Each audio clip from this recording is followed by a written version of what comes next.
Hey everyone, it's Rock for Cash, the People's Champ, coming to you live from Cash Stadium. Thanks everyone for joining me on Cash TV today as we review Week 8, and what a great round it was, with 4 games of the 6 being decided by under 4 points. Probably the closest round we've ever had in the FNFL since 2012. Before we get started, I'll just fire up today's background music that's always greatly received from Team Mazza, and this week's song is Throw the Dew Down the Well from Borat. So a bit of a Kazakhstani classic. Thanks Team Maz, great song, bit politically incorrect, but Cash doesn't care. He loves this sort of stuff, so sit back and enjoy. We'll review round 8, and you can listen to this great little ditty in the background. Alright, first game of week 8 saw Rock for Cash up against Archie's All-Stars. Cash getting the chocolates in this one, 105.64 to Archie's 101.9. Cash still in second spot, 6 wins, 2 losses, and the All-Stars have dropped down to 6th spot, 4 wins, 4 losses. Cash were led beautifully this week by the old man Adrian Peterson, 25.6 points. Tyler Boyd, his best game for the Cash, 19.6. And Kareem Hunt, 14.6. For the All-Stars, Goff got 21.5. Fitzgerald got 18.2. And Murray and Thielen both got 15s. Well done, Adam Thielen. Equalled the record now, 8 consecutive games over 100 receiving yards. So good luck to your champ this week. Hopefully you get over the line. But yeah, Cash just hung on to this one. He was sweating balls pretty much right up until the end. So he's very happy with this win. In the next game, Young Remix Killers are up against Smooth Criminal. Young Remix Killers 114.78 to Smooth Criminal 111.76. So yeah, under 4 points in this one as well. Young Remix Killers moved up to 3rd on the ladder now, 5 wins, 3 losses. And Smooth Criminal now 4-4 in 5th spot. Pretty much the Remix Killers were led by Mac 26 and Drake 21. Brown had 19. Lindsay had 17. Smooth Criminal, Kamara had 21. Fuller had 18. James White had 15. Pretty much she was flying home as well, so Cav as well would have been sweating balls on this one, but looks like the Patriots put all their players in the rack at the end of the game. White and a few others, which I'll mention later. They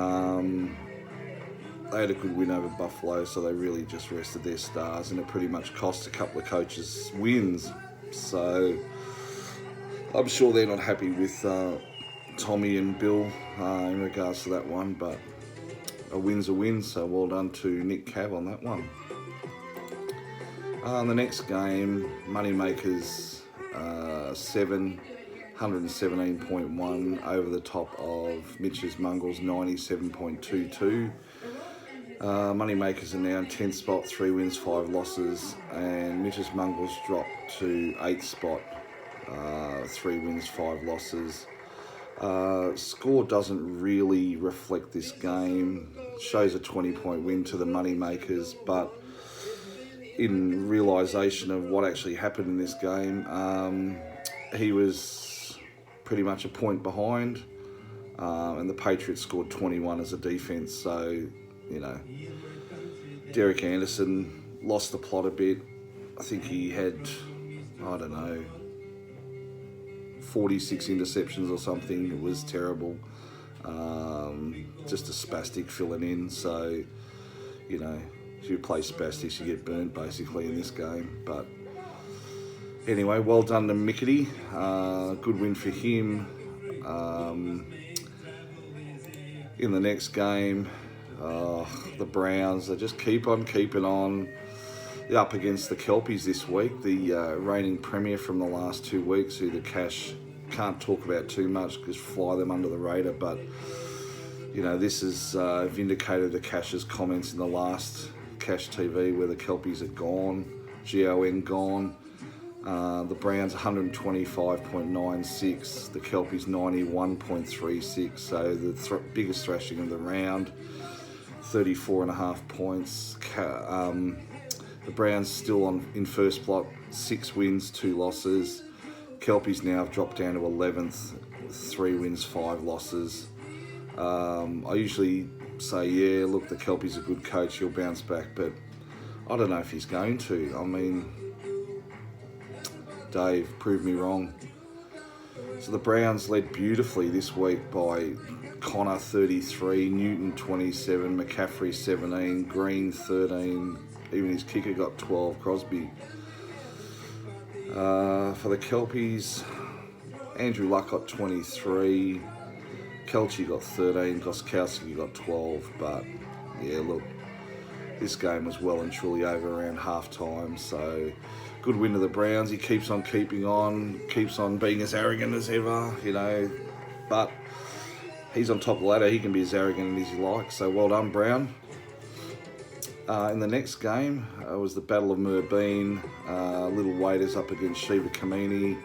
Little Waiters getting the chocolates in this one, 75.72 to Shiva's 74.26, only 1.5 points in this game. As I mentioned earlier, the Patriots put their pretty much A team in the rack. Tom Brady and Julian Edelman pretty much weren't around towards the end of the game when the Shiva was flying home. And yeah, basically Corradell Patterson decided to just run the ball in the last few plays, and it's pretty much cost Shiva and also Smooth Criminal wins. So they'll be as shitty against Tommy and Bill. But yeah, that's FNFL. She's a cruel bitch. I'll keep saying it. Like, you will think that you're going to win and just something will come out of nowhere and cost you the game, as they found out this week. So the Waiters were led beautifully by Russell Wilson, back in some form, 21, DeAndre Hopkins, 20. For Shiva, Smallwood got 12, 3 11s from Brady, Edelman and Goodwin. That's about it. So that sees the Little Waiters climb up to 4th spot with 5 wins and 3 losses, and Shiva Kamini still on the bottom, 2 wins and 6 losses. So come on, Nickety, do something, mate. I know you tried hard this week, but you got to try harder. In the final game, Little River Giants 90.28 defeated Team Mazza 90. It's only 0.28 in this game. Little River Giants move up to 9th, 3 wins, 5 losses, and Team Mazza's dropped to 4-4 in 7th spot.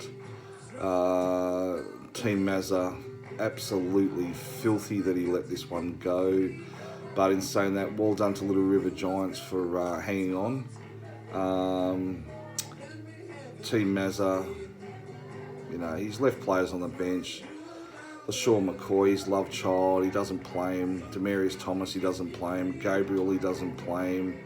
You know, any of those guys go upstairs and they win.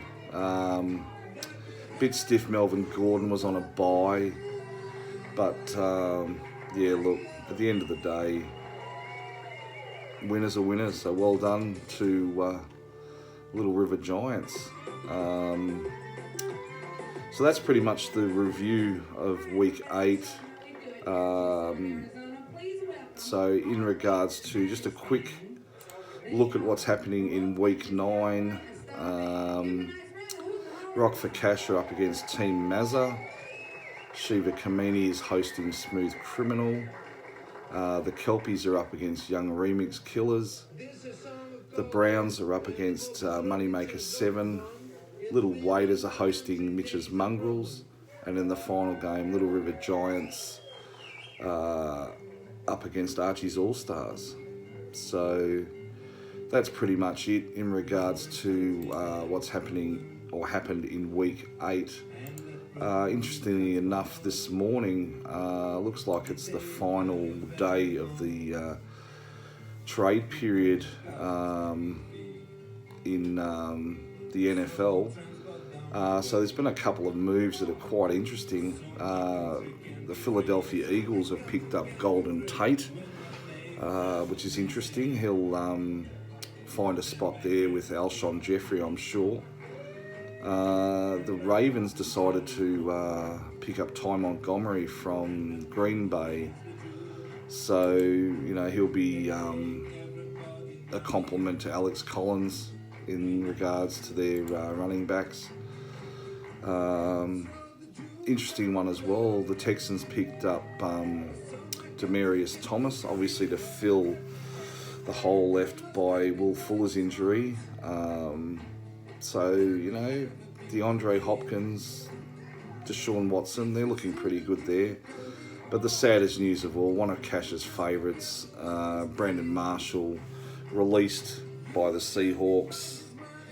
Look, Brandon, I tell you, mate, you're a bloody champion. I love watching you play. You've been in our league since 2012, and you've always been a bit of a champ to me. So I'm a bit sad that you've been cut there, and hopefully this isn't the end of your career. But look, there'd be room down at the Chiefs, mate. Just give them a call. I'm sure we can fit you in there. So that's about it for Cash TV today. Hopefully you've enjoyed the song in the background, Throw the Jew Down the Well. Yeah, I can't comment about the song really. Just thanks, Team Ezza. Alright guys, that's pretty much it for week 8. I'll be back on Thursday, which is tomorrow, with my preview of week 9. And Bendigo Cup Day today, so the Cash is not at work. Thanks very much to Bendigo Cup for giving Cash a day off. So with that, Cash is out.